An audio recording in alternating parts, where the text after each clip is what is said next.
está faltando. Kardec e a moral de Jesus. Se o ensino moral de Jesus fosse discutido, as seitas teriam, aliás, encontrado nele a sua própria condenação, porque a maioria delas se pegou mais à parte mística do que à parte moral, que exige a reforma de cada um. Então, essa colocação de Kardec, logo na introdução do Evangelho segundo o Espiritismo, mostra aquilo que nós vimos desde que começamos a professar essa doutrina bendita que é o Espiritismo.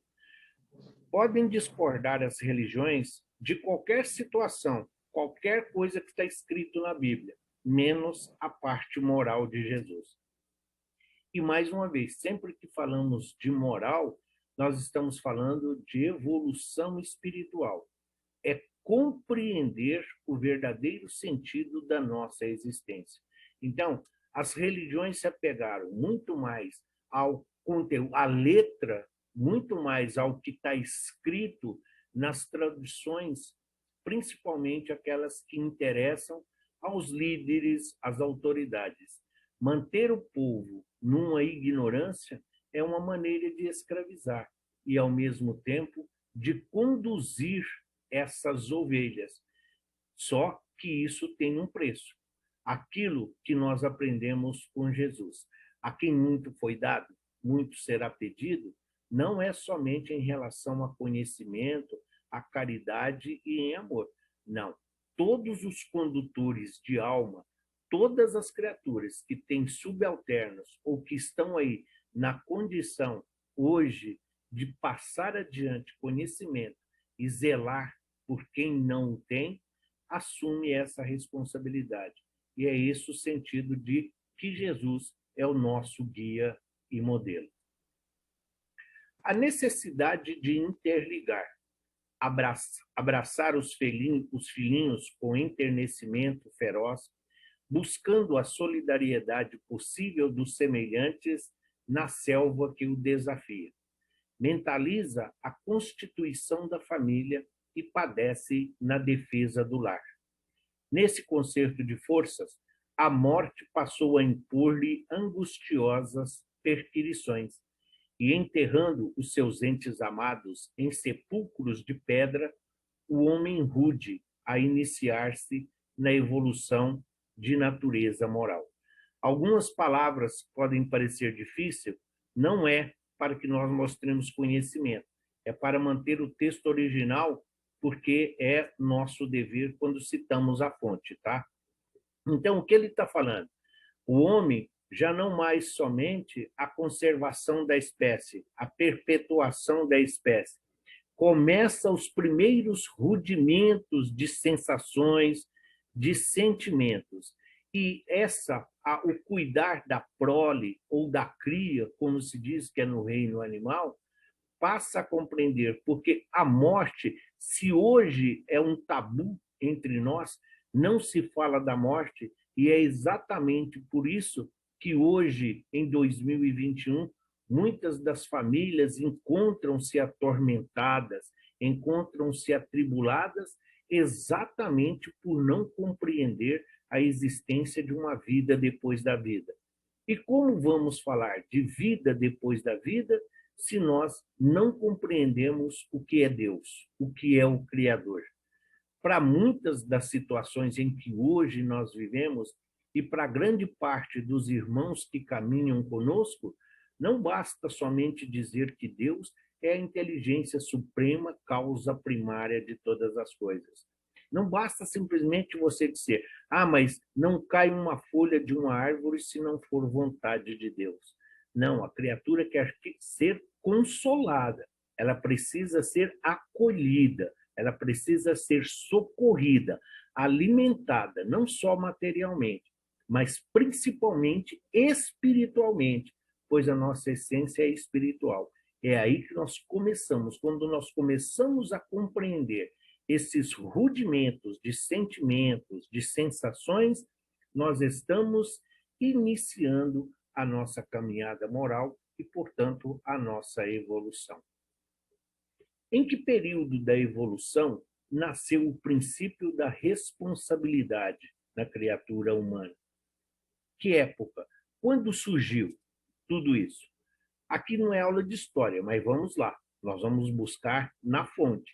No Paleolítico, foi quando o homem rude aprendeu a chorar, amando e perguntando para ajustar-se às leis divinas, a lhe esculpirem na face imortal e invisível da própria consciência.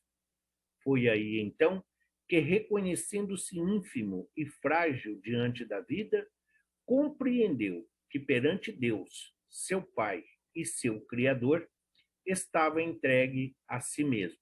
O princípio da responsabilidade havia nascido. Mostra para nós esse livro, que teve a supervisão direta do Emmanuel. Talvez por isso ele é tão difícil, assim, às vezes, de compreensão, porque ele fala exatamente de coisas abstratas e não somente de Deus. Então, sim, Paleolítico, nós sabemos que está se referindo lá na época da barbárie, ainda na época das cavernas, é o que basta para nós. O importante é compreender que aprendemos a chorar. Por quê? Dor.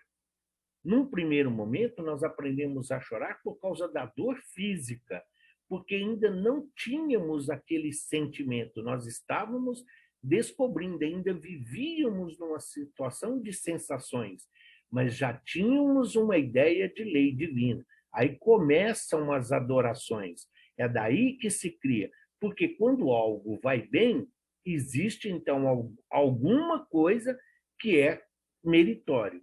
Mas quando sofremos o castigo, quando sofremos a reprimenda, o que nós estamos fazendo de errado? E é o que ele fala, o princípio da responsabilidade. Que responsabilidade? Para conosco. Compreender a essência da vida, a plenitude da nossa existência, é entender que nós somos partes integrantes do universo. Assim, como tudo que Deus cria tem um propósito, a nossa existência e cada jornada da nossa evolução, nós seguimos os propósitos divinos e os desígnios dentro do nosso planejamento reencarnatório, desde a nossa hibernação, desde que nós fomos esculpidos lá no cristal, ainda um princípio espiritual. Religião é uma característica essencialmente humana. Encontram-se no passado e se encontram até hoje sociedades que não possuem ciências, nem arte, nem filosofia. Mas nunca existiu uma sociedade sem religião. Todas as religiões houveram de ser, em sua origem, relativas ao grau de adiantamento moral e intelectual dos homens. No princípio, poderíamos designar assim, então, como se fossem comunidades, que seja, mas precisamos, quando ele fala sociedade, é porque ele está se referindo a um todo. Não importa se é de um polo ao outro, se é de um continente ao outro. Quando ele fala aqui, quando fala de sociedade, são os espíritos encarnados e desencarnados ligados a este mundo. Então, existe sociedade? Sim, se nós pegarmos os chamados mundos perdidos da Atlântida, da Lemúria, nós vamos ver que eles tinham uma sociedade. Se nós olharmos Capela, sim, todos os ensinos, não só do Edgar Armand nos Exilados de Capela, mas todos falam da distribuição e, principalmente, como era formada a sociedade em Capela. Então, é o que ele está falando. Em sua origem, todas as religiões eram de acordo com o adiantamento moral e o conhecimento que os encarnados aqui já conseguiam compreender. Religião é o sentimento divino, cuja exteriorizações são sempre o amor nas expressões mais sublimes. Enquanto a ciência e a filosofia operam o trabalho da experimentação e do raciocínio, a religião edifica e ilumina os sentimentos. A doutrina espírita é uma doutrina de observação. Porém, para a sua afirmação e para a sua codificação, Kardec usou da experimentação. Ele usou a religião experimental. Para muitos, filosofia experimental. Sim, fazendo uso do raciocínio, fazendo uso da lógica e da razão. Então, enquanto a intelectualidade nos faz avançar em conhecimento e informação, a religião ilumina e educa, ilumina os sentimentos. Somente através da religião, não é compreendendo somente o bem e o mal, o castigo e a recompensa, é sabendo dessa transformação e dessa mutação a cada encarnação em que nós nos encontramos. Porque a cada retorno nosso ao mundo espiritual, nós voltamos melhorados. Nós voltamos aqui com mais recursos e mais mecanismos para o nosso aprendizado. Tudo quanto não compreendemos é taxado de sobrenatural. E disso a acreditar em tantas potências distintas quanto os efeitos pudesse ver. Não ia mais do que um passo. Mas, em todos os tempos, houve homens esclarecidos que compreenderam a impossibilidade dessa multidão de poderes para governar o mundo, sem uma direção superior, e que se elevaram ao pensamento de um Deus. Então, quando eles olhavam as enchentes, as tempestades, as queimadas por eles não provocadas, tudo aquilo que não eram eles que faziam, eles queriam procurar, sim, a razão deste acontecimento. Eles queriam entender como isso funcionava. Daí, começar a adoração de pedras, começar a adoração de árvores, criar um Deus para o mar, um Deus do fogo, um Deus da guerra, um Deus da caça. Então, é preciso compreender esse politeísmo, mas, de qualquer forma, estamos aí começando a direcionar, sim, a religião e Deus. Deus como um ser supremo, mesmo não conhecendo, mesmo você adorando algo que é palpável e que pode ser destruído, mas que é venerado. Quando você quer agradar, você vai lá no tótem. Quando você quer agradecer, você vai lá embaixo do carvalho ou do abacateiro, como era o caso do Chico, por exemplo. Sim, é preciso compreender todas essas... E nós trazemos isso para o nosso dia a dia.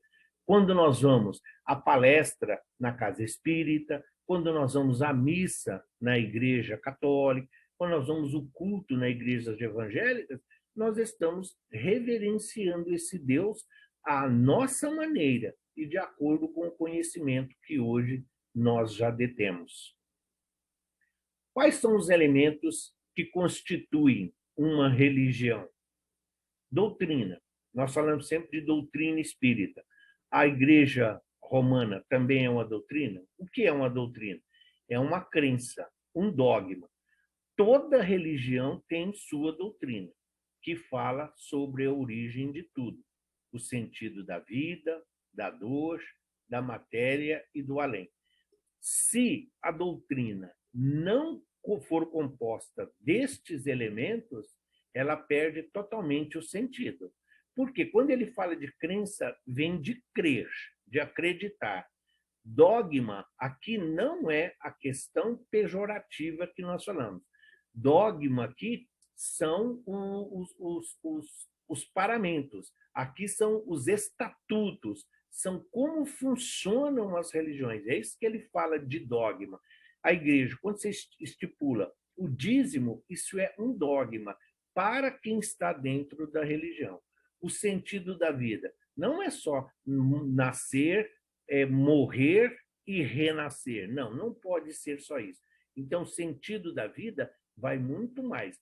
É aprender, é evoluir, é desenvolver o sentimento, é aperfeiçoar-se dentro das virtudes que nós temos do Criador, sabendo separar a matéria e o além. O além tem vários nomes, não importa a religião, mas se é preciso, tem sempre os dois pontos, sempre um situado a nível de abaixo da terra para representar a morada do mal, assim como o céu ou os campos elíseos representando a morada dos deuses. Ética ou leis. Cada religião traz consigo as consequências da sua doutrina, ensinando o que é certo e o que é errado, dentro da sua cosmovisão. Os preceitos mais importantes são a lei da natureza, a lei do amor e a lei do bom senso. Isso é básico em tudo que você vai falar de ética, é preciso que esteja aqui, dentro desta situação. Senão, não se encaixa. Então, a doutrina precisa ser regida por leis. Sim, como ele está falando. Claro que cada uma tem o seu interesse. Claro que cada uma vai procurar trazer a sua verdade. Mas todas elas têm pontos muito em comum.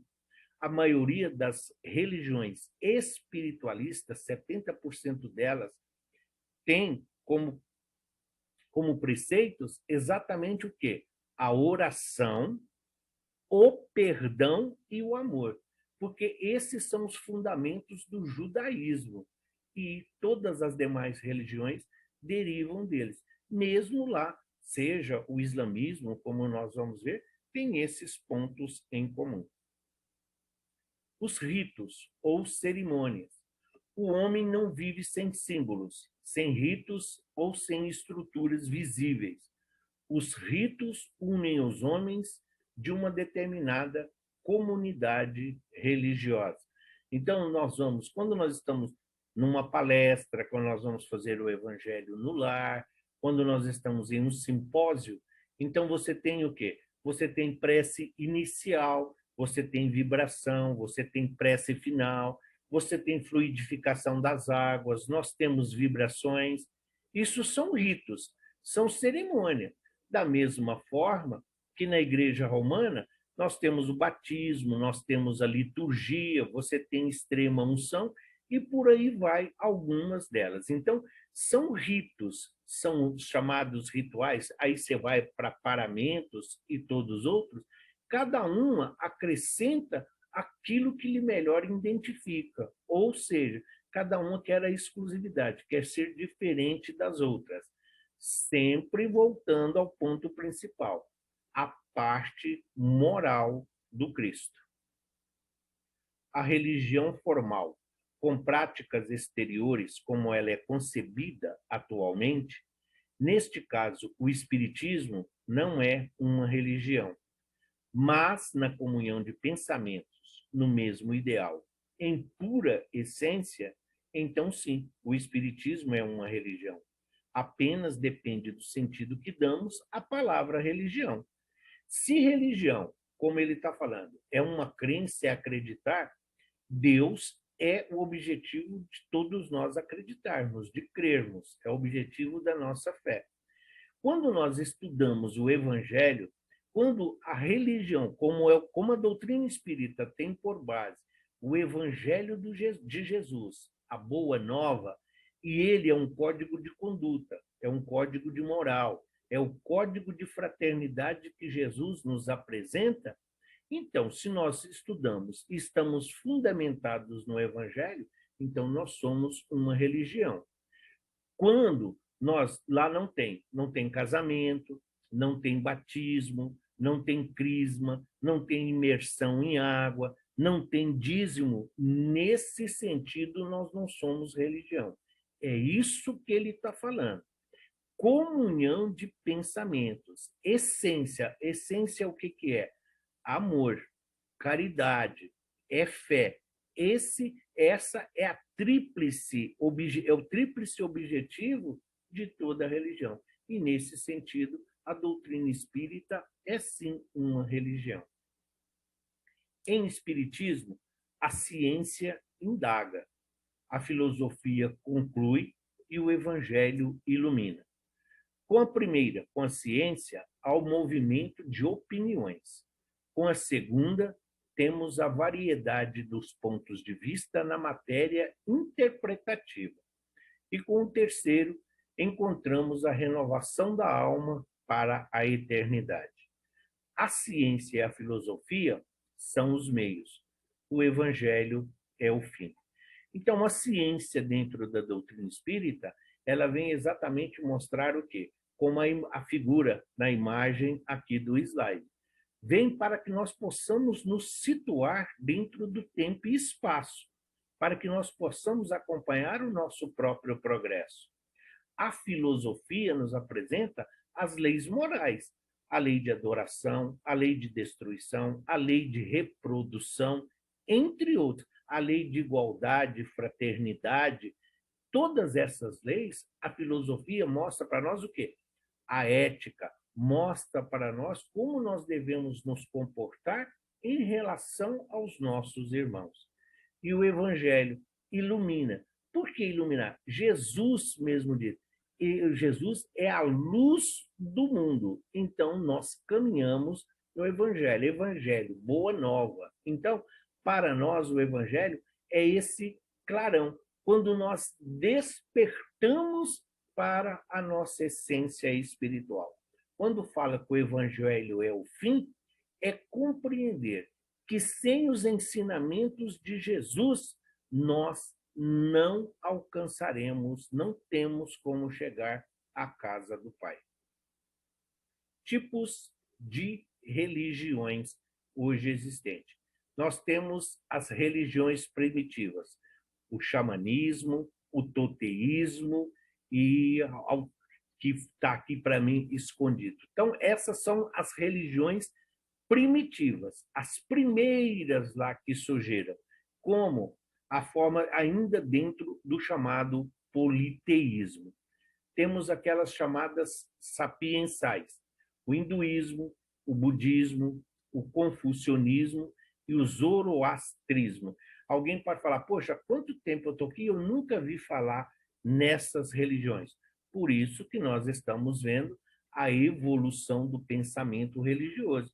E o pensamento religioso, ele passa por todas essas religiões, independente de onde seja praticada ainda, como a maioria delas o é.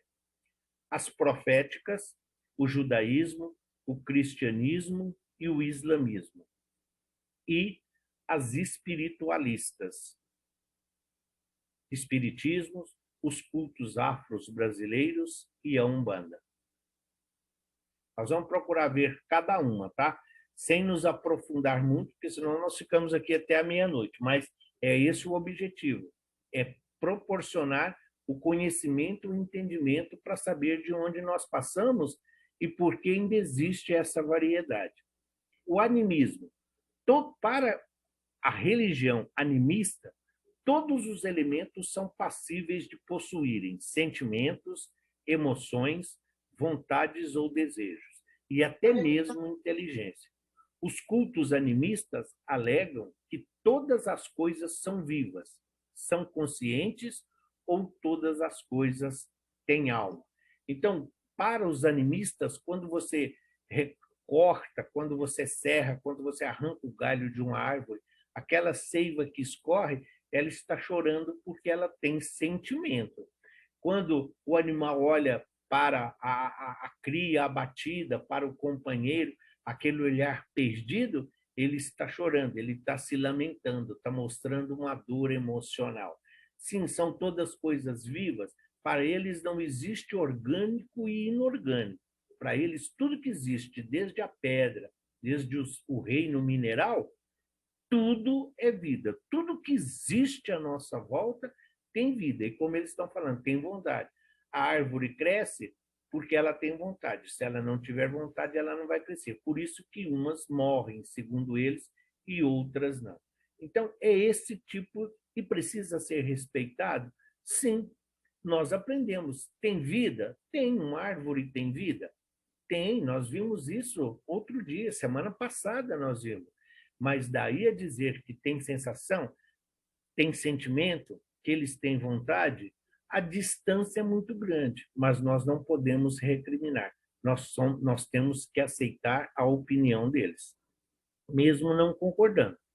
O animismo abrange a crença de que não há separação entre o mundo espiritual e o mundo físico ou material, e de que existem almas ou espíritos, e não só em seres humanos, mas também em animais, plantas e rochas, características geográficas como montanhas ou rios, ou em outras entidades no meio ambiente natural, como o trovão, o vento, a cachoeira e as sombras.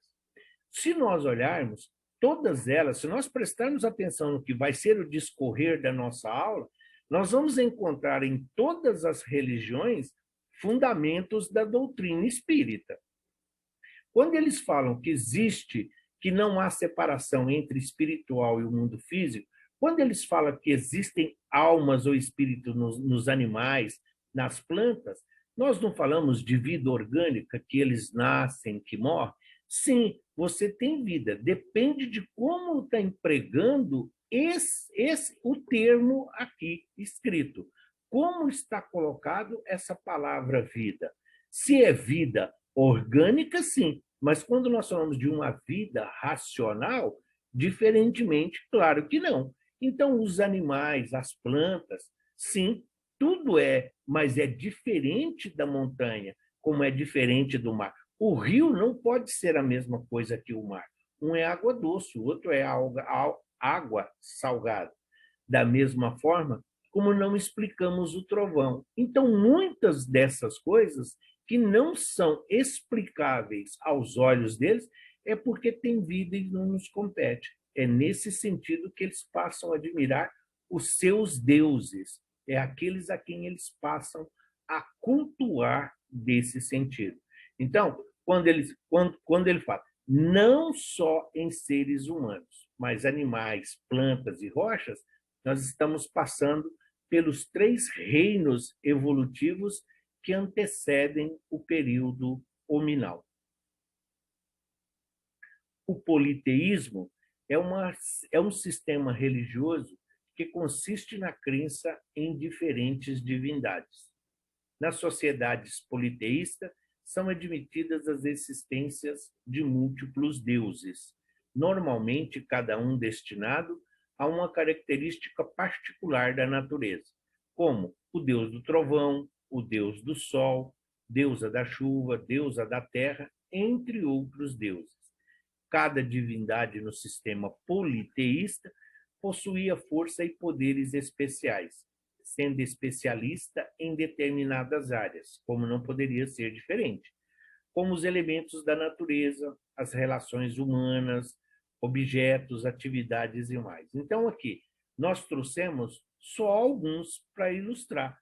Poseidon, que era lá o deus da água, o deus do mar, tá? Eros, a deus da caça, Afrodite, o deus do amor, Atena, deus da guerra, Zeus, o deus supremo deles, assim como era o Júpiter para os romanos, vão criando essas divindades, vão cultuando. Você sai da pedra, da árvore, para um objeto que é criado.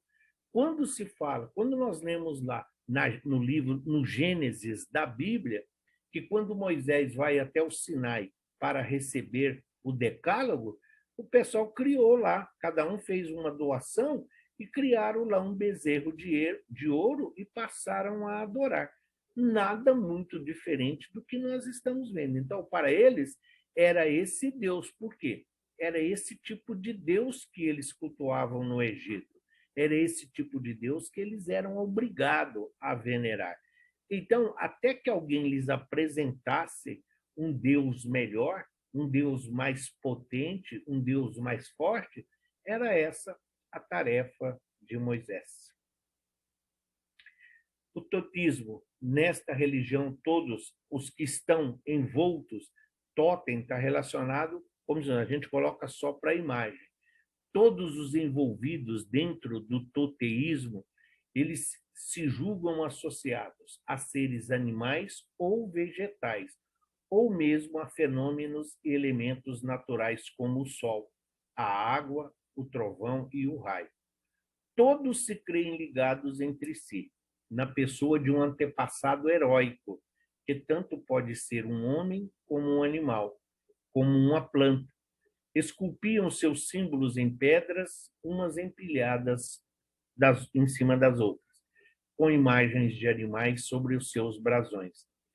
É em relação ao totem que as coisas são classificadas em sagradas ou profanas dentro da coletividade. Se você fazia uma oferenda e ela durava muitos dias, é porque agradou a Deus, ao Deus. Se você fez a oferenda ou o sacrifício e o tempo que durou foi muito pouco, é porque Deus se revoltou com a sua oferenda. Não foi mesquinha, foi muito simples e não agradou. Mas a veneração aos antepassados, aqui já começa. Por quê? Se você está venerando o antepassado, dentro do toteísmo, eles têm o quê? Que esse antepassado continua ali. Ele veio, deu a sua contribuição e permanece junto à comunidade para poder ajudar ao seu desenvolvimento, principalmente em relação à proteção. Como nós ainda estamos falando de primitivismo, de religiões primitivas, nós vamos ver que tudo isso está muito relacionado aos elementos: a água, fogo, o ar e a terra. Porque é o que eles conheciam, é aquilo que é palpável. Não muito diferente quando nós chegarmos lá no final do nosso encontro de hoje, quando for falar das religiões afro. Não que hoje elas sejam primitivas, mas que estão ainda muito relacionadas ao mundo material, aquilo que se pode tocar, aquilo que se pode ver. Então, é preferível você ter um Deus palpável do que você ter um Deus em que você não vê, em que você não pode tocar. O xamanismo é uma experiência mística própria de religiões primitivas, centrada na pessoa do xamã, que se acredita capaz de curar e de se comunicar com os espíritos.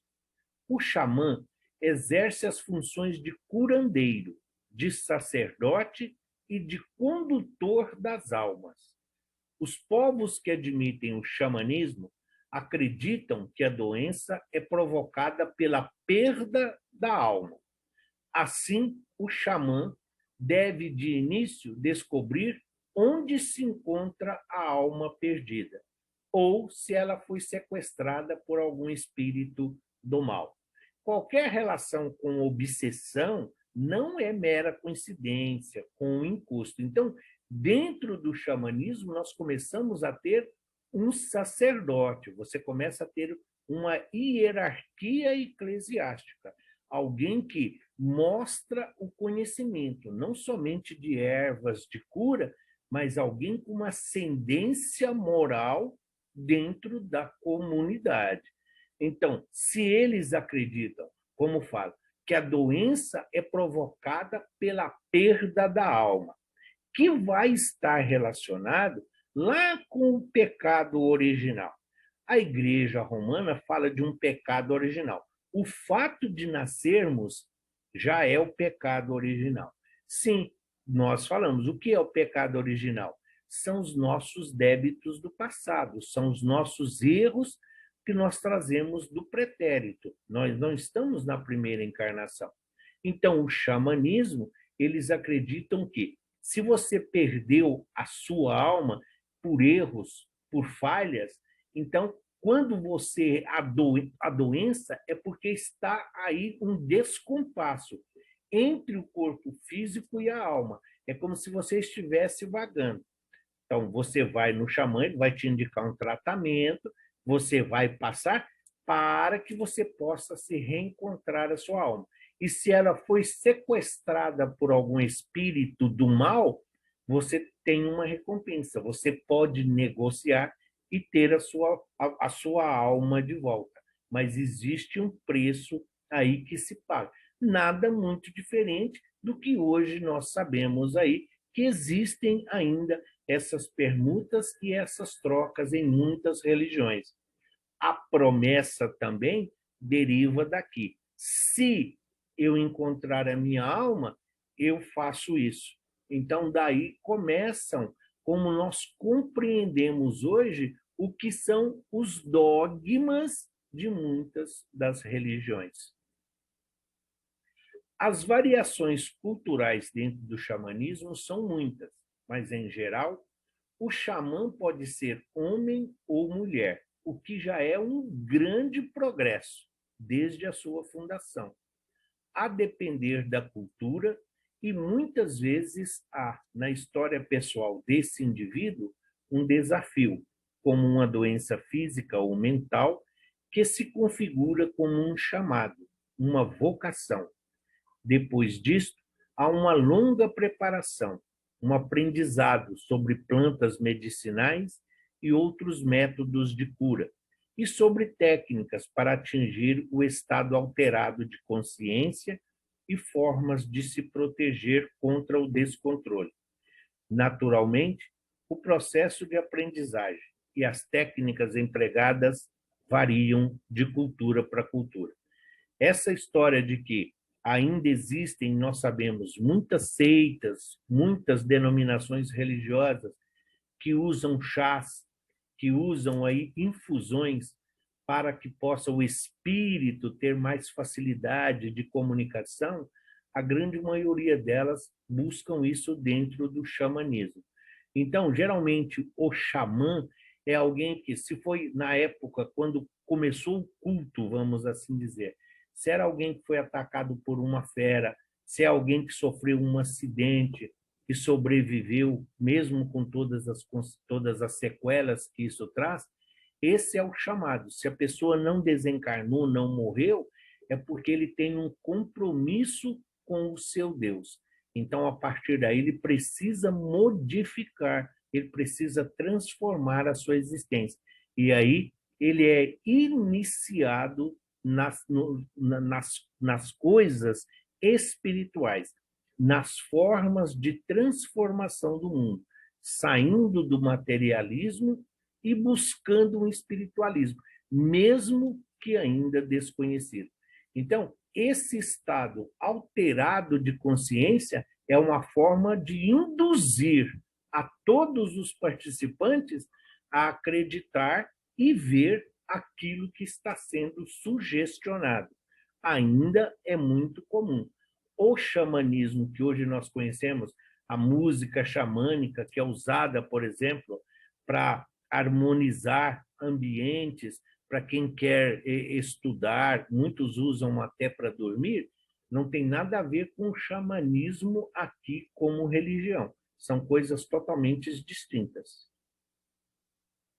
O panteísmo é a crença de que aquela coisa, Deus está em tudo, Deus é tudo, Deus vive para tudo. Então, esse Deus abrangente, esse Deus imanente, ou o universo, ou a natureza, porque na realidade a natureza é um nome de quem não quer falar que acredita em Deus. Então, para não falar Deus, então a criatura fala a natureza e Deus são idênticos. Então, é tudo uma forma, são somente palavras diferentes. O panteísmo.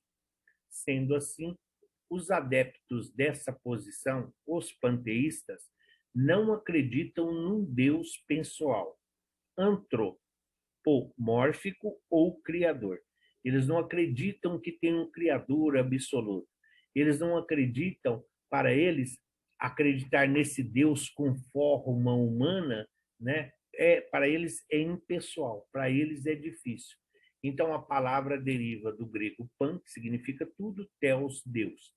Embora existam divergência dentro do panteísmo, as ideias principais dizem que Deus é encontrado em todo o cosmos como uma unidade abrangente, pois as divindades são tidas como aspectos diferentes do absoluto. Então, Deus é tudo, Deus está em tudo, depende de como nós nos situamos dentro da situação. Já falamos aqui e vamos falar muito no decorrer do curso.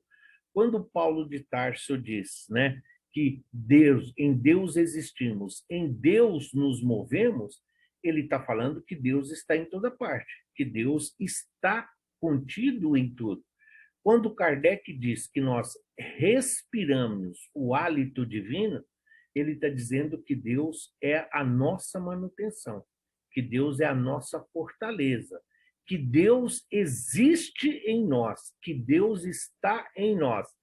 Tá, e a centelha divina? Não é um DNA de Deus que existe em cada um de nós? Então, o panteísmo, o homem não podendo ser Deus, quer pelo menos fazer parte dele, quer ser pelo menos parte integrante desse Deus. As religiões sapiensais são aquelas que se baseiam na sabedoria humana e na experiência da vida. Em geral, mostram ao homem um caminho a seguir, acentuando a meditação e a sabedoria. Às vezes, nessas religiões, é difícil discernir o que é uma religião e o que é filosofia ou sabedoria. Acentuam a compaixão e a contemplação, o autoconhecimento, possuindo, de modo genérico, um elevado ideal ético. Já é um grande salto essas religiões. Então, você já tem um código aqui a seguir, você já tem um direcionamento. E realmente fica muito difícil, porque as pessoas falam, não é uma religião, é uma seita, é só uma denominação religiosa, não é um culto, não é uma igreja. Precisa ver qual é o objetivo final. Mas todas elas já têm aí progredindo, todas elas já têm como mote principal a elevação da criatura, o progresso espiritual, mesmo que ainda seja um Deus para muitos desconhecido, mas que já é apresentado de uma forma de que está conosco, uma maneira de você viver. Entre as religiões está o hindu. Para os hinduístas, a alma é imortal. Após a morte, passa um tempo variável em outro plano de existência e depois retorna associada ao outro corpo.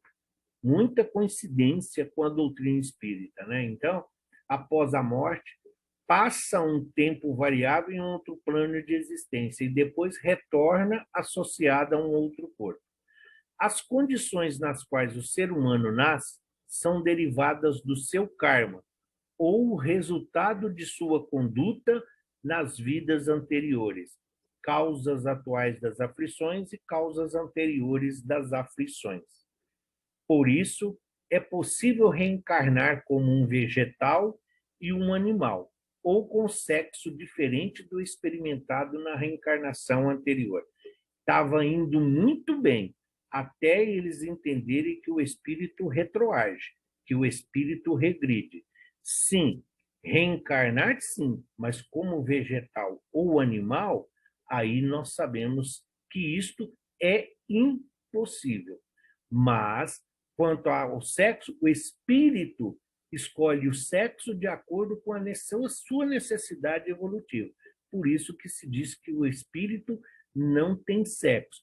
Quando não estamos falando de genitália, falamos espírito não tem sexo nesse sentido, exatamente que nós podemos encarnar como homens ou como mulheres. Acreditam em karma, que é um sistema que cada ação feita aqui na Terra será refletida de alguma forma no nosso futuro. Causa e efeito, ação e reação. Então, são muito pontos em comum. Só que eles só veem o karma de uma forma negativa. Ninguém fala que quando alguém está em sucesso, prosperidade, é o karma daquela criatura. A forma de conduzir a palavra, né, é que vai influir na interpretação. A pessoa comete um ato bom ou ruim. Não parece ter resultado imediatamente no presente, mas no futuro os seus atos irão refletir em coisas boas ou ruins. Não é premonição. Todos nós sabemos, algumas religiões se identificam muito, sim. A pessoa diz, você planta hoje, você vai colher amanhã. A semeadura é livre, mas a colheita é obrigatória. Então, os princípios do hinduísmo nós vamos dizer, nossa, mas tem muito mesmo a ver com a doutrina espírita. É progressivo e todos nós aproveitamos o que os nossos antecessores deixaram para nós como legado. O hinduísmo é a principal religião da Índia. Então, ela é uma mistura de vários tipos de crenças e diversos estilos da vida originária das várias tradições étnicas que habitam esse país. É conhecido há mais de 8.000, entre 8.000 e 3.000 anos antes de Cristo, e não possui um fundador. Seus livros sagrados são os Vedas, e aqui fala-se Upanishads mesmo. Outros falam Upanikats, tem um outro nome, mas muda muito pouco. Para nós, o que importa é isso. Apesar do hinduísmo ser conhecido como uma religião politeísta, com cerca de 330 milhões de deuses, também tem um Deus supremo, que é Brahma. Não é a cerveja, tá? Acredita-se que Brahma é uma entidade que habita em toda a área de realidade. Se a pronúncia não for essa, depois vocês me corrigem, tá? Mas é só para facilitar. Que habita em toda a área de realidade e existência, e por todo o universo. Acredita-se que Brahma é um Deus impessoal e que não pode ser conhecido, e que ele existe em 3 formas separadas. Existe o Criador, que vamos assim dizer seria o Brahma, existe o Vinish, que é o preservador, e Shiva, que é o destruidor. Aqui você tem uma sequência. Então, você tem um passado, você tem um presente, você tem um futuro. Você tem um nascer, você tem um viver e tem um morrer. Então, todos esses princípios, eles não têm um único Deus. Por quê? Isso aqui é herança, muitas vezes, isso aqui vai ser fundamental na Grécia. Quando Paulo de Tarso vai lá falar da Boa Nova, vai lá falar de Jesus, é uma afronta para aqueles deuses que eles tinham através da filosofia. Agora, imaginemos nós com 300 milhões, 330 milhões. Então, aqui simplifica-se assim: cada bairro tem o seu Deus, cada casta tem o seu Deus, cada família tem o seu Deus, cada cidade tem o seu Deus, e por aí vai. Então, a forma de representação não influi, mas os princípios deles são bons. Aqui mostra a origem. Sim, grande parte dos capelinos, aqueles mais apegados, aqueles mais religiosos, reencarnaram exatamente aqui, na Índia, exatamente dando aí a perpetuação da sua religiosidade. E a forma como eles têm esse Deus máximo de todos os deuses, nós vamos ver que as outras religiões também têm, assim como temos Odin, assim como temos Zeus como Deus dos deuses. Então, tudo isso é uma forma de veneração. É aquele que está mais próximo. Se você falar que tem um Deus muito forte, como é o Criador, mas ele está, por exemplo, lá na Bahia, fica difícil fazer um pedido para ser atendido. Então, você acaba criando um Deus aqui que está mais próximo. E por isso, por estar mais próximo, ele tem mais facilidade de atender às nossas necessidades. O budismo é um sistema ético, religioso e filosófico, fundado pelo príncipe hindu Siddhartha Gautama, ou Buda, por volta do século IV. O relato de vida de Buda está cheio de fatos reais e lendas, as quais são difíceis de serem distinguidas historicamente entre si. O budismo consiste no ensinamento de como superar o sofrimento e atingir o nirvana, o estado total de paz e plenitude, por meio da disciplina mental e de uma forma correta de vida. Também creem na lei do karma, segundo a qual as ações de uma pessoa determinam a sua condição na vida futura. Aqui o que fica de tudo isso, porque está bem explícito, está bem explicado. O parágrafo é praticamente autoexplicativo, mas o que fica? Quando ele fala como superar o sofrimento e atingir o nirvana. Quando nós falamos dentro da doutrina espírita, quando nós falamos dos 7 corpos espirituais, o sexto é exatamente o chamado nirvana. Para muitos dos miticismos, dos esotéricos, ele está muito relacionado ao corpo mental nosso. Então, é esse estado de consciência em que nós temos, não é só o aprendizado, é o autoconhecimento, é como lidar com as situações. Aqui nós já passamos daquela fase da revolta, da incompreensão. Aqui já é tudo equilíbrio, já estamos na fase da harmonia. E aqui, mais uma vez, nós vamos encontrar em uma religião algo que diz diretamente a doutrina que nós professamos, segundo a qual as ações de uma pessoa determinam a sua condição na vida futura. Sim, existem várias moradas na casa de meu pai. Cada um vai para aquela para onde você está enviando a sua bagagem.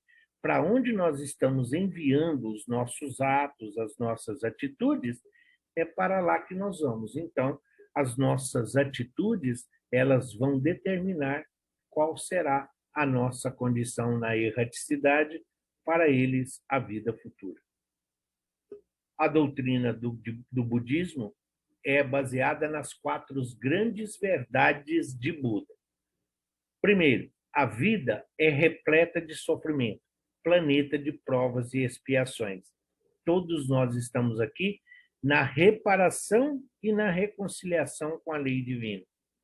O sofrimento é causado por apego a ilusões e as pessoas se apegam às ilusões por não terem a percepção de que tudo na vida e no mundo está constantemente em transformação. Nada é permanente. Nós não somos donos de nada, nós não temos nada. Nós somos usufrutuários dos bens divinos. Só que eles usam outras palavras. Tudo está constantemente em transformação. Hoje está com um, amanhã está com outro. Hoje você está nessa forma, amanhã você vai estar em uma outra forma. Sempre se referindo ao amanhã como futuro. A terceira, de verdade de Buda, a iluminação ou total libertação do sofrimento causado pelas ilusões é possível quando você deixa o desapego, quando nós aprendemos a nos libertar de tudo aquilo que é material. Então, o budismo, ele mostra o quê? Nós, por ficarmos agarrados às coisas, por estarmos aí ligados àquilo que hoje nós temos, aquilo que, segundo nós mesmos, nos pertence. Não, nada nos pertence, nós não somos, nós estamos. E a última verdade dele, que é como alcançar a iluminação. É o nosso objetivo. Então, o budismo tem muita coisa que nós podemos aproveitar. Não porque a doutrina espírita seja falha, mas se você precisar usar num churrasco, se você precisar usar num batizado, na reunião de família, e tiver alguém, um budista lá, e precisar ou quiser conversar, você tem argumentos para conversar, você tem recursos para poder exatamente oferecer um diálogo saudável sem entrar em discussão ou mérito do que é melhor, vendo que todas elas buscam o aperfeiçoamento do ser, a evolução do espírito enquanto vivendo uma vida transitória. O confucionismo, que é um sistema criado pelo Kung Fu, né, por Confúcio, entre as preocupações do confucionismo estão a moral, a política, a pedagogia e a religião. Muitos falam do confucionismo em relação a Platão. O grande demérito, os detratores, aqueles que tratam Platão com muito preconceito, exatamente porque eles falam que ele mudou a filosofia de Sócrates quando ele introduziu a política. A grande crítica que ainda se faz a Confúcio é exatamente pelo fato de que todos falam que ele exercitou, ele colocou muita coisa da política onde não cabia, principalmente naquele momento. Mas estão aí, a moral, mais uma vez, chamando a atenção, a pedagogia, a educação, para que a criatura pudesse avançar. O ponto de partida é a formação do indivíduo, através do ensinamento e da autodisciplina. O indivíduo chega ao conhecimento e à prática da virtude, descobre sua autêntica natureza, interioriza as disposições do Tian ao céu aparecendo pela primeira vez, podendo assim agir com espontaneidade, sem a necessidade de coação de leis para fazer o bem. Chegando a esse ponto, ele é um homem superior ou verdadeiro e tem o poder de influenciar positivamente sobre os outros, transformando-o. Então, a autêntica natureza nossa, o que é? Nós somos espíritos, então a nossa essência é espiritual. Então, o que ele fala dessa interiorização é buscar o aperfeiçoamento, para que tudo possa se desenvolver naturalmente, de uma forma simples, porém objetiva. Somente quando a criatura atinge esse aperfeiçoamento, essa elevação espiritual, segundo Confúcio, ele tem condições de ajudar e de auxiliar aos outros. Joana de Ângeles, ela fala isso. Nós influenciamos e somos influenciados a todo momento. Quando nós influenciamos, a nossa responsabilidade é maior. Quando nós somos influenciados, precisa ver a quem nós estamos venerando, a quem nós estamos adorando. Então, estamos dentro do princípio do confucionismo. O primeiro âmbito em que o ser humano se forma e aprende a agir com autenticidade é a família.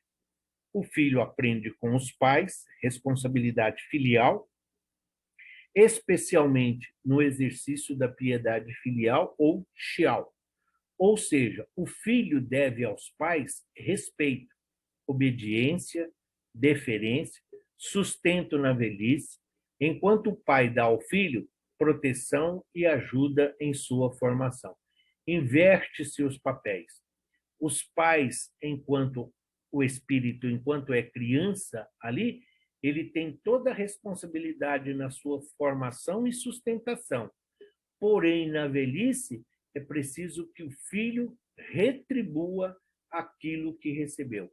Então, os princípios do confucionismo são muito bons. Daria, como se diz, hoje até é aceitável perante a tudo que nós vimos até agora. Deles é o que mais se aproxima. Porém, o que eles é pessoal. Até agora nós estamos vendo tudo de uma forma individual.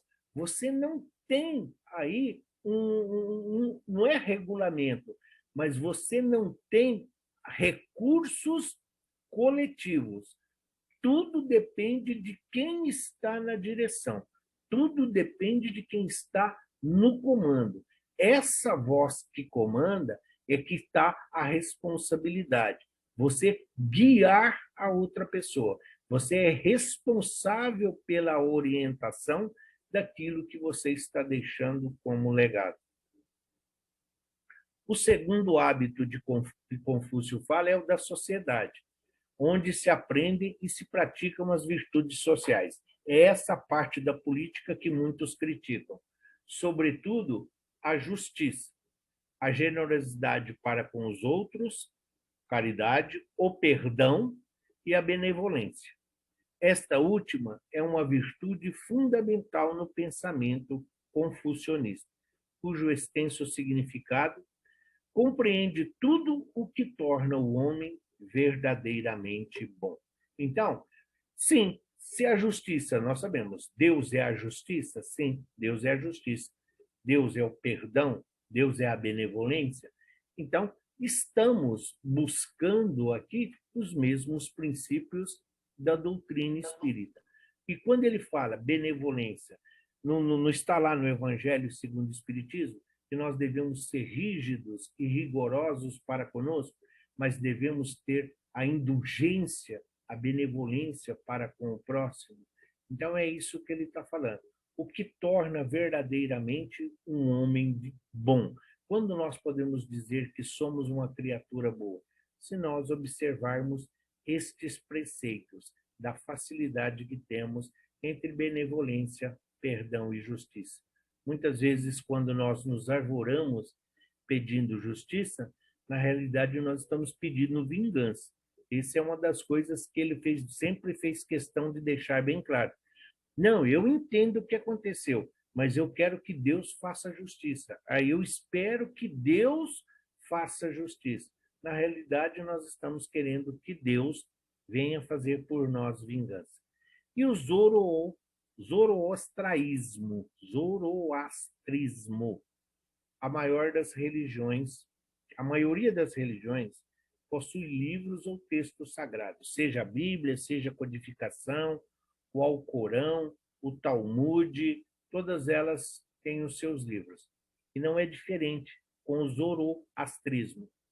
O livro sagrado dessa religião é o Avesta, que é formado por vários textos escritos por Zoroastro. Conta que ele se encontrou com um anjo e teve uma visão. Viu a luta cósmica entre as forças do bem e as do mal, da ressurreição dos mortos no dia do juízo final e da vida após a morte, no paraíso ou no inferno. Um dos mais importantes textos na visão dos seguidores é Agatas. Ela tem 17 cânticos, que, segundo os adeptos, foram compostos por Zoroastro.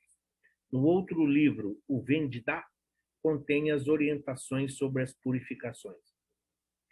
A própria Bíblia vai falar da luta entre o bem e o mal. A luta do arcanjo Miguel, quando ele vê aquela escada, que, segundo, são para os eleitos que estão indo para a glória do Pai. Então, nós vamos ver que tem muito de Moisés, tem muito do judaísmo em todas essas religiões das onde elas se derivam. Zoroastro é como se fosse um profeta, é como se fosse um líder. Quando esses livros que foram escritos por ele, é igual aos Salmos. Os Salmos, a maioria das criaturas acreditam a Davi que ele escreveu os Salmos. Não, não é. Ele escreveu alguns, mas as criaturas acreditam que foram todos. Então, mas não é, cada um deles tem a sua importância. Quando ele fala que viu a luta, né, a luta entre o bem e o mal, ele está se referindo exatamente céu, inferno, paraíso, inferno, campos elíseos, o Éden. O inferno está sempre presente em contrapartida. Por quê? Se existe um inferno para os maus, tem que existir em contrapartida um lugar que possa acolher os bons. Senão, qual o sentido de você ser bom? Qual o sentido de você seguir as orientações? De ser diferente? Não, isso significa evolução, isso significa moral. Então, esses livros, hoje, principalmente esses livros da Vesta, ele é muito usado dentro do esoterismo. Muitas das religiões místicas que existem ainda pequenas, não muitas difundidas, mas que têm muitos adeptos, quando a pessoa não se encontra dentro de uma religião que exige dela livre-arbítrio, responsabilidade e comprometimento, eles vão para esses postos, vão para esses lugares, porque é mais fácil entender. Você só tem dois caminhos, o caminho do bem e o caminho do mal. E aí você segue. Esse livro que ele fala, nesse Vendidá, é assim mesmo que fala o nome, é sobre purificações. É aquilo, você toma um banho de sal grosso, você toma um banho com rosas brancas, você usa determinadas cores. É uma maneira de você se purificar. É uma maneira de você agradar os deuses. por religiões proféticas, são todas aquelas onde nós encontramos uma referência. Você tem sempre alguém que vai representar aí um papel de líder, um papel de Messias, um papel de Salvador. Então, é aquela criatura que é um enviado divino, é aquela criatura onde está centrado o direcionamento, a condução de todas as ovelhas, o pastoreio, é um seguidor, aquele que se comunica com a revelação recebida por Deus e denuncia as injustiças, também são chamadas de religiões monoteístas, um único Deus.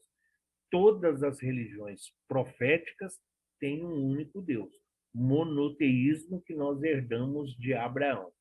A tua posteridade cobrirá toda a terra. Sim, mas não em termos de domínio, mas em termos de ideia, em termos de desenvolvimento, em termos de evolução, para que possamos retornar um dia à nossa origem. O judaísmo é considerado a primeira religião monoteísta a aparecer na história. Tem como crença principal a existência de apenas um Deus, o Criador de tudo. Para os judeus, Deus fez um acordo com os hebreus, fazendo com que eles se tornassem o povo escolhido e prometendo-lhes a terra prometida. Atualmente, a fé judaica é praticada em várias regiões do mundo. Porém, é no Estado de Israel que se concentra o grande número de praticantes. São aquela classe em que o Emmanuel diz no A Caminho da Luz, aquela classe que veio de capela, não somente a classe sacerdotal, mas os mais egoístas e os mais orgulhosos, os únicos que se negaram a se misturar e a dividir os seus conhecimentos com os espíritos primitivos que aqui se encontravam. Então, o judaísmo, mas tem a sua importância. A nossa fé nesse Deus único deriva exatamente desse acordo feito entre Deus e Abraão. O decálogo do judaísmo. Enquanto os cultos religiosos se perdiam na divisão e na multiplicidade, somente o judaísmo foi bastante forte na energia e na unidade para cultivar o monoteísmo e estabelecer as bases da lei universalista, sob a luz da inspiração divina. Por esse motivo, não obstante os compromissos e os débitos penosos que parecem perpetuar os seus sofrimentos, através das gerações e das pátrias humanas no doloroso curso dos séculos, o povo de Israel deve merecer o respeito e o amor de todas as comunidades da terra, porque somente ele foi o bastante grande e unido para guardar a ideia verdadeira de Deus através dos martírios e da escravidão no deserto. Então, Emmanuel, ele vem mostrar a importância do judaísmo para todas as religiões, uma vez que todas derivam aí dos seus princípios a partir de Abraão. Estamos falando de religiões monoteístas. Então, mesmo eles sendo radicais, mesmo eles sendo ortodoxos, eles guardaram esses preceitos. E mesmo que em pequenas frações, muitas vezes ali, né, sem muita vontade, mas foi graças a eles que nós temos essa ideia desse Deus que hoje é concebido ainda no Ocidente. Então, os martírios, a escravidão que ele fala, é todo aquele povo, a partir do momento em que Moisés os liberta do jugo da escravidão no Egito.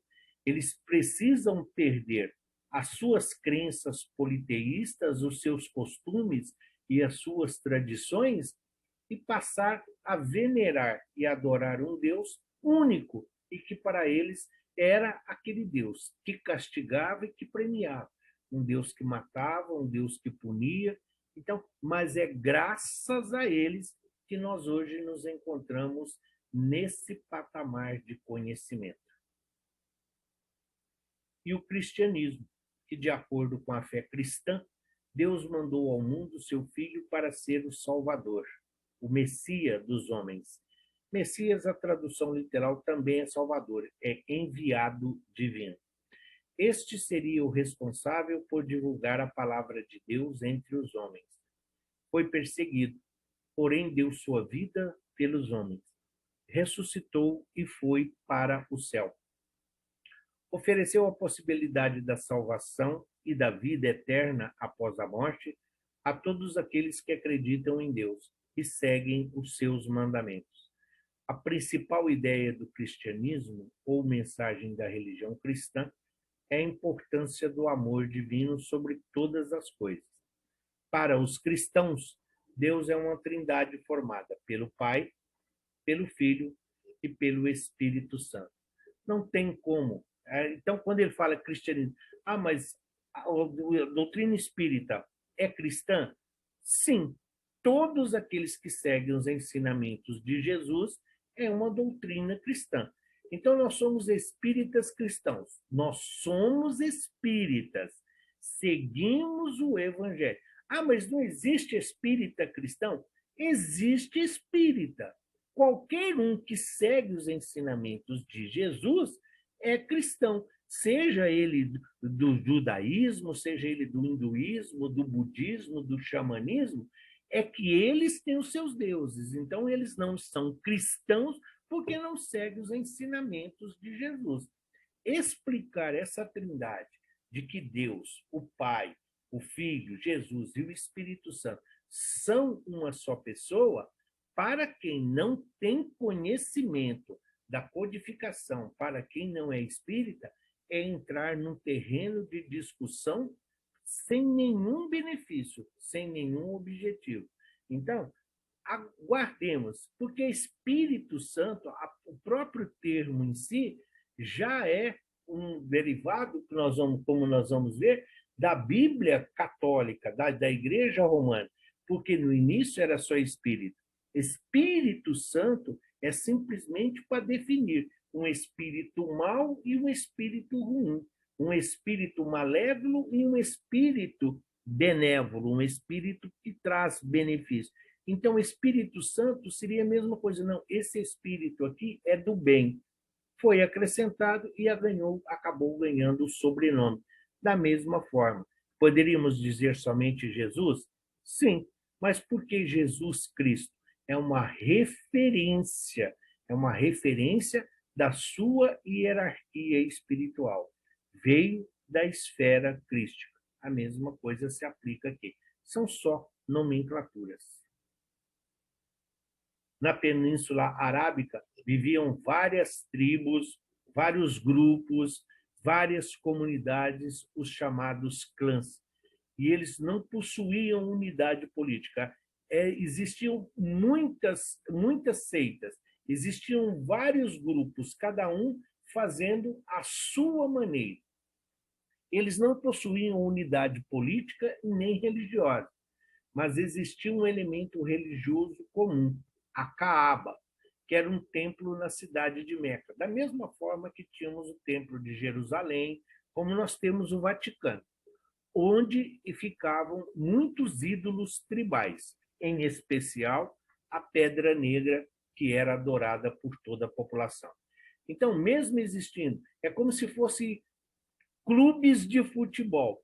Você tem vários clubes, vários times, cada um torce para um, mas o que une? O que todos eles têm em comum? A bola. É a única coisa que tem em comum a bola. A mesma coisa é aqui. Então, a adoração aqui, a pedra, esse ídolo era a única coisa que era comum a todos eles. E lá vai o nosso amigo Maomé, que funda o islamismo no século VII depois do Cristo. Ele dizia que os ídolos da Caaba deviam ser destruídos, pois só havia um Deus criador, Alá. Provocando a ira, ele é banido. Quando ele tira todos esses deuses, quando ele condena, quando ele abjura todos esses deuses, dizendo que eles não servem, que não têm necessidade, ele acaba sendo banido. mesmo tendo ele falado que só existe esse Deus, o Criador. As tribos não queriam deixar os seus deuses pessoais e coletivos. Após muitas lutas, onde você tem seguidores e tem aí aqueles que são contraditórios, você tem aqueles que são atraídos, aqueles que abraçam as suas ideias, mas sempre tem aqueles que são contrários. Depois de muita luta, ele volta para Meca, preserva a Caaba, né, que era esse templo comum, é a pedra negra que era de adoração de todos, e difunde o islamismo por toda a Arábia, unificando todos os povos em torno de uma nova religião. Então, acaba sendo ele não um ídolo, ele acaba sendo venerado como um deus, a exemplo de Buda, por isso que são religiões proféticas. Estão centralizadas em um único ser, em uma única pessoa. Quando nós estudamos lá, quando nós vamos falar da autoridade da doutrina espírita, fala o quê? A primeira revelação, Moisés, a segunda revelação, o Cristo, estão centralizados em uma única pessoa, em um único elemento. A doutrina espírita, não. A doutrina espírita, ela não está centralizada em uma cidade, em um ídolo, em uma pessoa, não. A doutrina espírita é universal, porque é a voz dos espíritos em todos os lugares e em todas as situações, sempre tendo o mesmo objetivo: a evolução, o amor e a caridade. Então, aí chegamos nas religiões chamadas afro. A palavra Umbanda deriva de Mimbanda, que em Kimbundu, que é um dialeto africano, significa sacerdote ou curandeiro. A Umbanda é, até o momento, a única religião criada no Brasil. Foi fundada em 1908 na cidade de Niterói e reúne, na sua filosofia, o conhecimento do catolicismo, do kardecismo, do budismo, do islamismo e do candomblé, de onde tirou a forma de vestir dos médiuns, as roupas como as de baianas, o uso dos atabaques, os instrumentos de percussão. Nesta época, não havia liberdade religiosa. Não havia liberdade religiosa, porém havia uma disfunção de tudo aquilo. Como complementar? Porque tinham muitos escravos e, ao mesmo tempo, tinha uma leva muito grande de imigrantes. E nem todos professavam os ensinamentos da Igreja Católica. Então, o que acontece? Para agradar a todas essas pessoas que não se encontravam dentro do catolicismo, então a Umbanda ela acaba criando todos esse secretismo de religiões. Ela abraça aquilo que cada uma delas tinha de mais simples, aquilo que cada uma tinha de mais atraente, mas sempre foi muito perseguida. Por isso que ela, através desse secretismo religioso, associa, né, todos os seus deuses, todos os seus orixás, aos próprios nomes dos santos da Igreja Católica, porque a perseguição era muito feroz, a perseguição é muito grande. Quando nós lemos a história de como foi, né, criada a Umbanda, foi exatamente porque uma criatura, um ser que foi procurar ajuda em um centro espírita no Rio de Janeiro, foi muito maltratado, foi praticamente colocado para fora, e a entidade espiritual que o acompanhava, depois de se manifestar mesmo contra a vontade dos dirigentes, então ela vai e acaba orientando o médium, ali no caso, a criar e mostra para ele como, né, essa coisa. Mas havia muita perseguição. Então, essa forma da Umbanda que hoje nós conhecemos, os princípios da Umbanda não tem essa necessidade de roupa, não tem a necessidade de música, não tem sacrifício. Eles têm uma preocupação muito grande com a natureza. Ah, mas não é isso que nós conhecemos. Da mesma forma em que tem centros que o passe é só imposição de mãos. Da mesma forma que tem centro que o passe é somente coletivo. Tem centros que não têm estudos, não têm cursos, né? É simplesmente um desenvolvimento mediúnico e não uma educação mediúnica. Da mesma coisa que você tem missas que são somente rezadas, são somente ali textos que são lidos, como você tem o que hoje eles chamam das missas que são cantadas, das missas que são verdadeiros shows, verdadeiros eventos. Tudo depende da forma como está sendo conduzida ali através dos seus dirigentes. A obediência aos ensinamentos básicos dos valores humanos, como fraternidade, caridade e respeito ao próximo, sendo a caridade uma máxima encontrada em todas as manifestações existentes. A Umbanda, chamada branca, não cultua os orixás, sendo unicamente voltada ao culto de caboclos, pretos velhos e crianças. Em alguns tipos de Umbanda, cada orixá controla e se confunde com um elemento da natureza, do planeta ou da própria personalidade humana. Então, não cultua os orixás. Nós sabemos que os orixás nada mais são do que os elementais que nós aprendemos dentro da doutrina espírita. Então, por não ter o livre-arbítrio, eles são criaturas ainda que não têm aí o senso da responsabilidade, do que é certo ou errado. Mas, como eles trazem aqui, nós vamos ver do próprio xamã a responsabilidade. Tem um elemento que está ligado às matas, tem um que está ligado às águas, às cachoeiras, tem um que está ligado à terra. Tudo isso são valores, tudo isso para que, num primeiro momento, fosse para acolher não só os escravos e as pessoas que professavam, mas também aqueles que estavam descontentes com a forma que o catolicismo e as demais religiões estavam sendo conduzidas. Mas, por ser uma religião do século XIX, ela absorve tudo isso que nós vimos desde o início da criação. Ela absorve porque os imigrantes que vinham tinham que encontrar um similar, tinham que encontrar algo análogo àquilo que eles professavam na sua própria pátria, na sua própria região. Apenas algumas linhas que se dizem da Umbanda usam sacrifício de animais. Porém, isso ocorre por uma mistura de religiões, pois na Umbanda não se usam elementos como sangue, mas somente água, velas e tabacos. A doutrina, a regra, a conduta moral e espiritual que é seguida em cada casa é de forma variada e diferenciada para nortear os trabalhos de cada terreiro. Então, é aquela coisa, cada um na sua casa tem a sua forma de conduzir a sua família, orientar a todos aqueles que ali convivem. Você divide tarefas, você divide responsabilidades, mas tem sempre aqueles que têm a responsabilidade de zelar, de proteger, de indicar. A mesma coisa é dentro da Umbanda. Então, os terreiros mudam muito de acordo com as necessidades.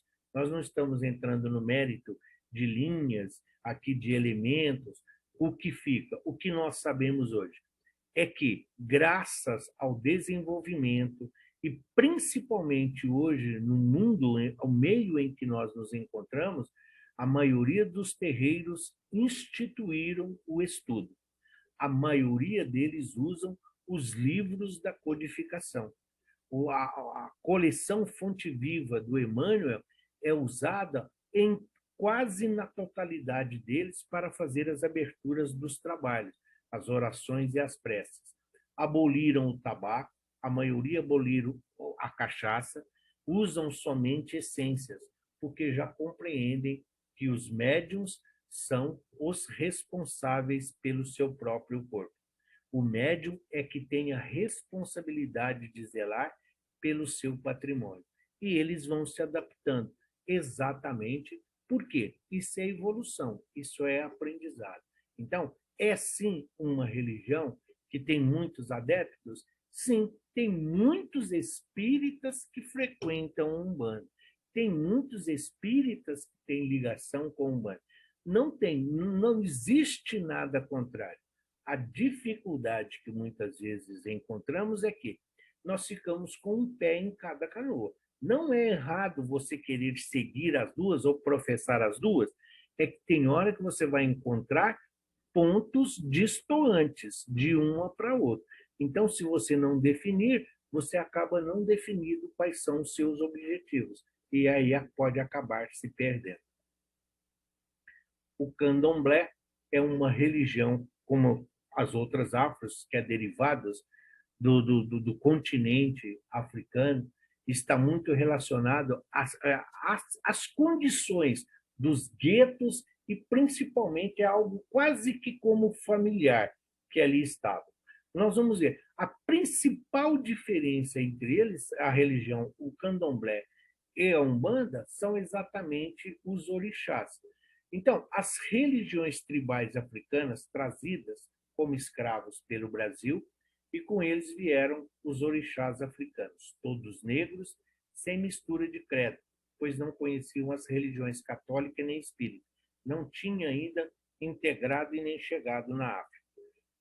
Escravos de diversas tribos e nações africanas continuaram a cultuar no Brasil os orixás negros e as suas divindades, e estiveram na origem da criação das chamadas casas de santo, onde continuaram os seus rituais e preceitos africanos. É muito mais antiga do que muitas das religiões que nós falamos, o candomblé. Só que eles tratam os orixás. Mas mesmo o candomblé no Brasil sofreu aqui uma influência muito grande, principalmente do catolicismo. E para se adaptar às condições que aqui que melhor lhe cabiam, então eles tiveram que fazer concessões entre os seus preceitos, entre os seus postulados, vamos assim dizer. O candomblé não pode ser igualado à umbanda. No candomblé não há incorporação de espíritos, já que os orixás que são incorporados são divindades da natureza. Enquanto na umbanda, as incorporações são feitas através de espíritos encarnados ou desencarnados em médios de incorporação. Aqui é o que está mantido, não existe um médio de incorporação, existe um médio de psicofonia, de psicografia. Incorporação não existe. Mas o que nós sabemos é que o que precisa saber? Orixá é um elemental, ele não tem livre-arbítrio, ele está ainda a caminho da evolução. São elementos, como o próprio nome está dizendo, ligados à natureza. Mas no candomblé, eles são conduzidos, eles são condicionados. E existe uma hierarquia. Então, é como se fosse alguém que está a serviço deles para a prestação desse serviço. Os dirigentes acabam usando os orixás em seu benefício e em seus interesses. Moisés, a primeira revelação. Então, Moisés, para nós, é o início do que nós conhecemos, não por ser o início da Bíblia ou o início da vida, mas é porque está a primeira ideia de um Deus, do que é Deus, qual é a relação entre o mundo espiritual. Não importa a forma que ele usou, mas a revelação de dizer que existe um Deus, que existe um condutor, que existe um Criador. Então, Moisés é a primeira dessas revelações. Jesus é a segunda revelação. O amor que ele nos ensinou, o código de fraternidade que ele nos deixou, tudo aquilo que ele nos falava, ele exemplificou, ele praticou isso todos os dias e a todos os momentos. Por isso, ele é a segunda revelação. Ele vem dar continuidade àquilo que Moisés iniciou. Ele vem modificar a lei temporária, a lei transitória, trazendo para o amor universal, interpretando para nós os ensinamentos necessários para que nós possamos alcançar a esfera crística, a mais alta das hierarquias por nós conhecidos. E alguém vai dizer, por que não falamos da doutrina espírita? Porque a doutrina espírita, ela é fruto do nosso estudo. É este nosso objetivo. Nós estudamos os reinos, nós estudamos os capelinos e a raça adâmica, estudamos hoje o desenvolvimento da religião e o sentimento do que é Deus, o que é religião, o que é o ídolo, o que é um profeta, o que é algo a ser adorado, para chegarmos a compreender a doutrina espírita. Por que precisa se estudar? Por que precisa de um ensinamento? Por que não aprendemos a doutrina espírita em uma semana ou em um mês? Porque é preciso conhecer para discernir. É preciso absorver o conhecimento para que nós possamos compreender de onde nós viemos, por que estamos na Terra e qual será a nossa destinação. E a doutrina espírita é a terceira revelação, simplesmente porque veio trazer as respostas e a iluminação do nosso processo evolutivo, trazendo o conhecimento sobre a existência e a comunicabilidade, a eternidade do Espírito. Então, todos nós sabemos, somos imortais a partir da nossa criação por Deus. Não vamos mais. Mas somos eternos a partir da nossa criação, porque o Espírito não morre. Então, se alguém perguntar, nós somos eternos? Como Espírito, sim. Como seres humanos, nós somos imortais?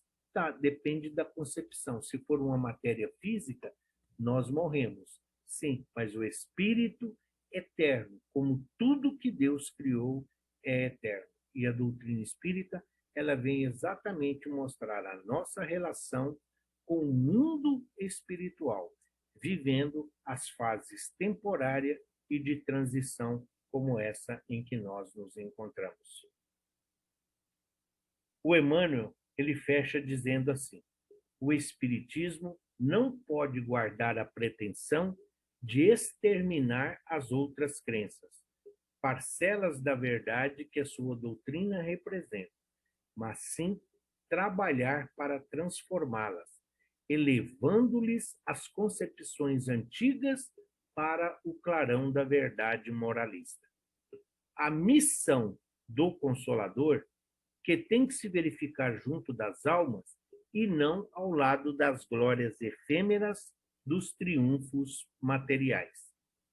Esclarecendo o erro religioso onde quer que se encontre e revelando a verdadeira luz pelos atos e pelos ensinamentos.